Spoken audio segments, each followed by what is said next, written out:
ಬಳ್ಳಾರಿಯಲ್ಲಿ ಬಾಣಂತಿಯರ ಸಾವಿನ ಸಂಖ್ಯೆ ಏರಿಕೆ ಆಗ್ತಾ ಇದೆ, ಮುಂದುವರಿತಾ ಇದೆ. ಬಾಣಂತಿಯರ ಸರಣಿ ಸಾವು ಬಳ್ಳಾರಿಯ ಜಿಲ್ಲಾಸ್ಪತ್ರೆಯಲ್ಲಿ.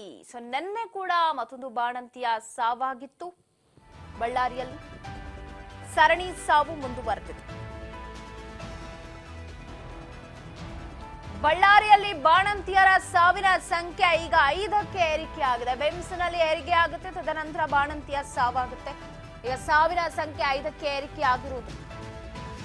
ಬಟ್ ಇಲ್ಲಿ ಜಿಲ್ಲಾಡಳಿತ ಯಾಕೇನು ಕ್ರಮ ಕೈಗೊಳ್ತಿಲ್ಲ, ಅಲ್ಲಿ ಏನು ಸಾವಿಗೆ ಕಾರಣ ಏನು ಎತ್ತ ಅನ್ನೋದು ಗೊತ್ತಿಲ್ಲ. ಸೊ 5ಕ್ಕೆ ಏರಿಕೆ ಆಗಿದೆ. ನೆನ್ನೆ ಮತ್ತೊಂದು ಬಾಣಂತಿ ಸಾವನ್ನಪ್ಪಿರೋದು ಬಳ್ಳಾರಿಯ ಬೆಮ್ಸ್ನಲ್ಲಿ.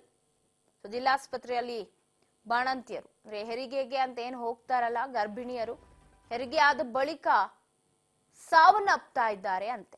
ಸೊ 5ನೇ ಸಾವು ಆಗಿರೋದು. ಬಾಣಂತಿಯ ಸಾವಿನ ಸಂಖ್ಯೆ 5ಕ್ಕೆ ಏರಿಕೆ ಆಗಿದೆ.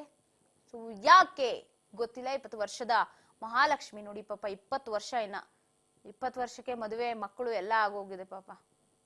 ಸಾವನ್ನಪ್ಪಿರೋದು.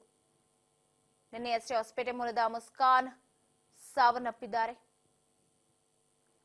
ಹೆರಿಗೆ ಬಳಿಕ ಮಹಾಲಕ್ಷ್ಮಿ ಆರೋಗ್ಯದಲ್ಲಿ ಏರುಪೇರಾಗಿ 20 ವರ್ಷದ ಮಹಾಲಕ್ಷ್ಮಿ ಸಾವನ್ನಪ್ಪಿದ್ರೆ, ನೆನ್ನೆ ಮುಸ್ಕಾನ್ ಸಾವನ್ನಪ್ಪಿರೋದು. ಐಸಿಯುನಲ್ಲಿಟ್ಟು ಚಿಕಿತ್ಸೆಯನ್ನ ಕೊಡ್ತಾ ಇದ್ರು. ವೈದ್ಯರ ನಿರ್ಲಕ್ಷ್ಯದಿಂದಲೇ ಸಾವಾಗಿದೆ ಅಂತ ಕುಟುಂಬರು ಆರೋಪವನ್ನ ಮಾಡ್ತಾ ಇದ್ರು ಕುಟುಂಬಸ್ಥರು. ಸೊ ಬಳ್ಳಾರಿಯಲ್ಲಿ ಈಗ ಸಾವಿನ ಸಂಖ್ಯೆ 5ಕ್ಕೆ ಏರಿಕೆ ಆಗಿದೆ.